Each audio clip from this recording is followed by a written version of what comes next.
نن سبا ډېر زیات خلک په دغه میاشت کې وخت او زمانه د منحوسه ګڼي. که صحیح وخت زمانه دا د الله تعالی د طرفه نه یو نعمت دی.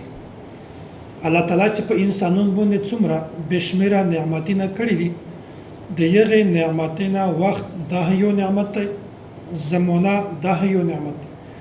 که صحیح دمره یو عظیم نعمت دی چې د انسان زندگی، د انسان بقا، د انسان مهنت، د انسان کامیابی دغه ټول تعلق د وخت سره دی او د زمانه سره دی.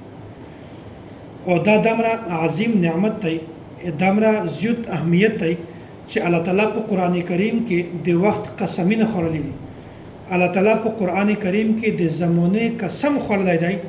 نو بیا میشتو سویلې دا وخت هم منحوس غني، د زمانه هم منحوس غني، دا غلطه خبره ده.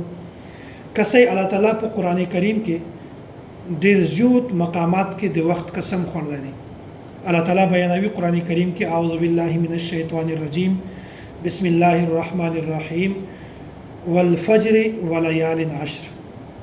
الله تعالی د فجر د غیز د وخت قسم خوړل دي. وليال عشر او د لاس شپې د 10 د ذل حجې چې کې ملاش په دې د یغه قسم خورلې. په بل ځای کې الله تعالی دا قسم خوري والصبح اذا تنفس. الله تعالی د غیز قسم خوري چې کله هغه سیا وخلي، یعنی هغه غیز وخت په یو وخت کې بالکل فضا صفاوي، شبنم لویدلې وي، سوکا سوکا هوا چلیږي. الله تعالی د یو وخت قسم خورلې دي. او الله تعالی قران کریم کې بیانوي والضحى والليل اذا سجى، چې مودا قسم وي په د رزق پرونی باندې.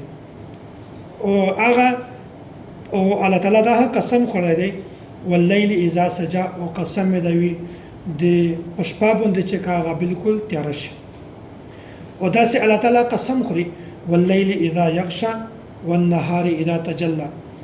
او الله تعالی د شپې قسم خوري چې مودا قسم پشپا باندې چې کله هغه بالکل تیار شي، او مودا قسم پورز باندې چې هغه بالکل رڼا شي. او داسې الله تعالی دا خبره بیانوي وشاهد ومشهود. الله تعالی د زمانه قسم خورلې والعصر ان الانسان لفي خسر. الله تعالی د زمانه قسم خورلې. نو کسي اصل خبره ده چې وخت او زمانه دا دوه سره الله تعالی پیدا کړی دي.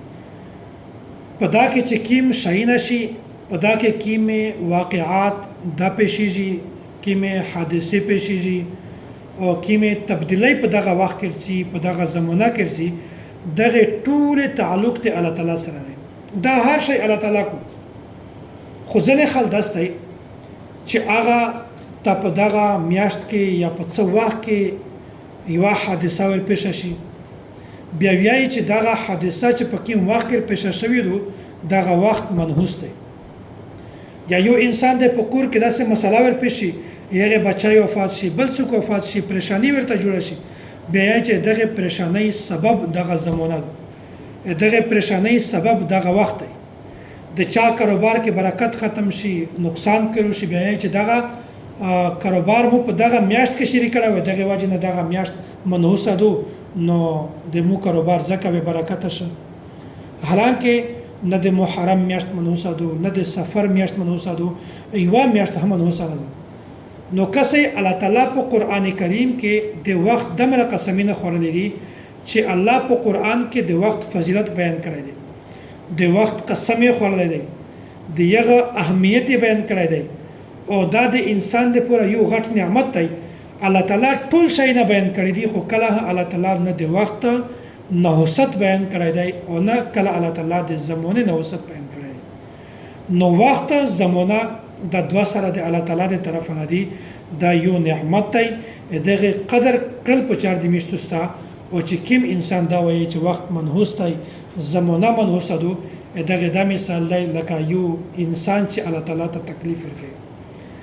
پیغمبر علیه الصلاۃ والسلام دا حدیث دی، دا حدیث قدسی دی چې یؤذینی ابن آدم بنده مو ته تکلیف ورکوي، یسب الدهر وانا الدهر.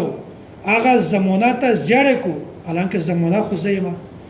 نو کیم انسان چې دا وایي چې وخت منحوس دی، زمانه منحوسه ده، نو دغه د مطلب دی چې د انسان ډایرک الله تعالی باندې ټوک ولګو نو هر انسان ته پرچار دو چې د خپل اعمال فکر وکړي چې کله انسان ته داسې څه مسله پېښیږي تکلیف ته پېښیږي بیا دا په هغه باندې صبر کو دا د وی چې په دا کوم خیر وي د الله تعالی د طرفه ده نو وخت او زمانہ د کله انسان منحوسه نه ګڼي